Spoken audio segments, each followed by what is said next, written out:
I'm following up on my last video on here regarding the WikiLeaks thing. So, I'm going to read you an editorial from the Guardian in the UK. And this is something that you're unlikely to hear from any major mainstream media here in the US. So here it goes.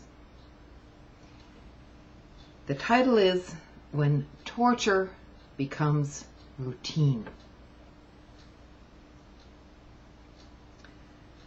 Every time WikiLeaks puts facts into the public domain, first about the war in Afghanistan and now about Iraq, it is accused of partisanship and irresponsibility. The U.S. Defense Secretary Robert Gates said on July 29th that the release of 90,000 documents, classified documents from WikiLeaks about the war in Afghanistan endangered Afghan lives and those of our troops.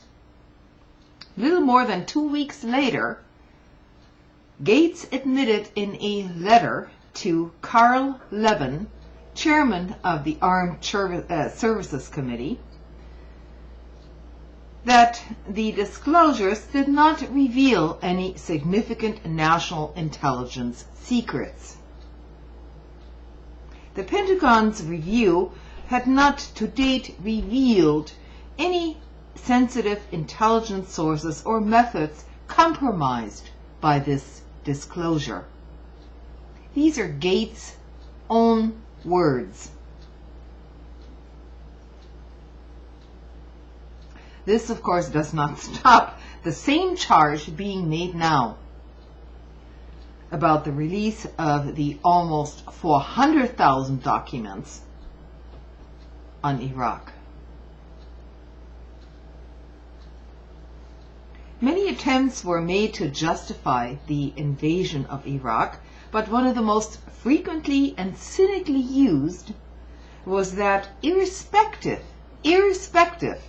of the weapons of mass destruction, putting an end to the barbarities of the Saddam regime was a moral imperative.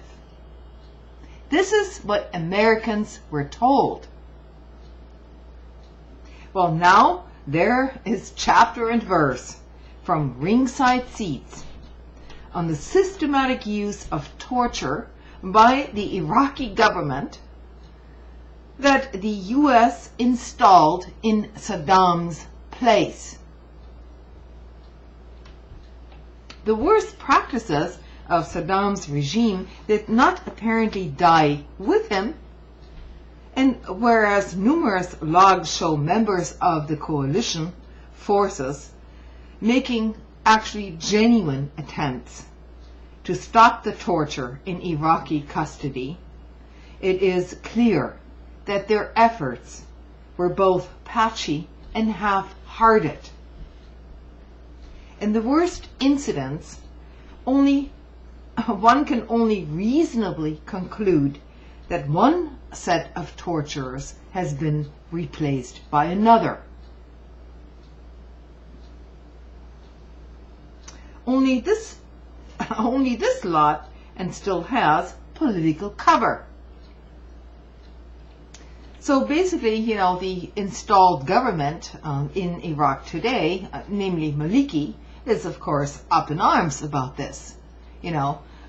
Oh, well, it may damage his own credibility at this point. But, never mind. Never mind. The revelations, anybody that reads these things and accounts of these WikiLeaks, first of all needs to get familiar with the acronyms being used in military language. So unless you understand that, you really can't go through it by yourself. And, looking through 400,000 documents is possibly not possible for most of us, unless we want to spend the next 2 years examining these logs. But essentially, if our national press refuses to examine the contents of these logs, then they're just as irresponsible as our own government.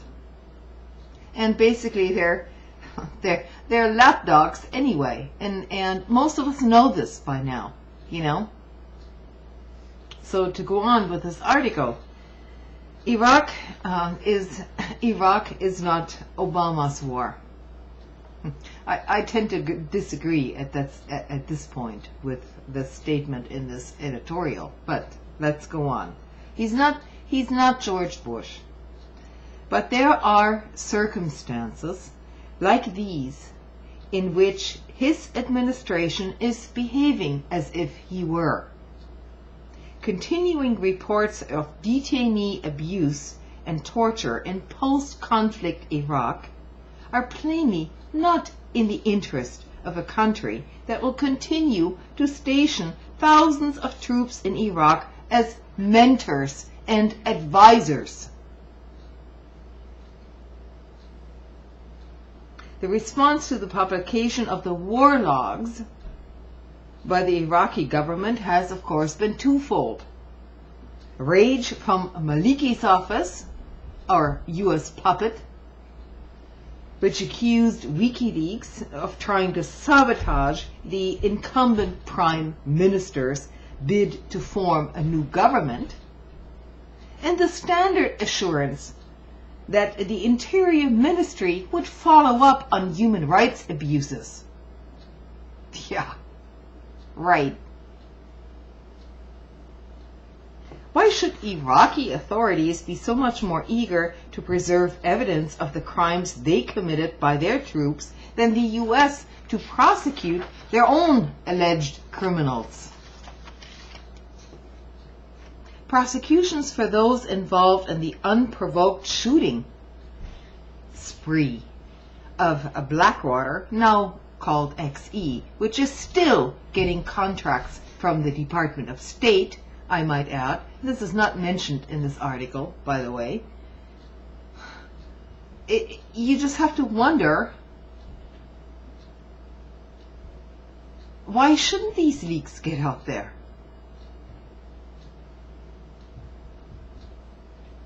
There's no ongoing congressional inquiry into U.S. abuses in the Iraq War.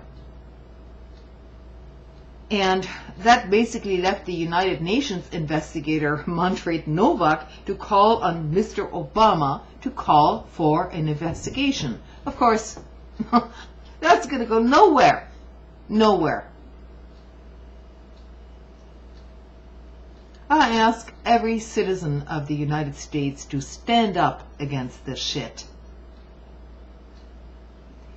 You know, if we're going to be the beacon of freedom in the world, we certainly shouldn't be supporting torture, no matter who does it, including our own soldiers. I'm not naive enough to believe that this hasn't been going on for a long time. Of course it has. But for the American public to turn a blind eye to these documentations is absolutely atrocious. And it is the moral equivalent of basically nihilism. To turn a blind eye to all of this.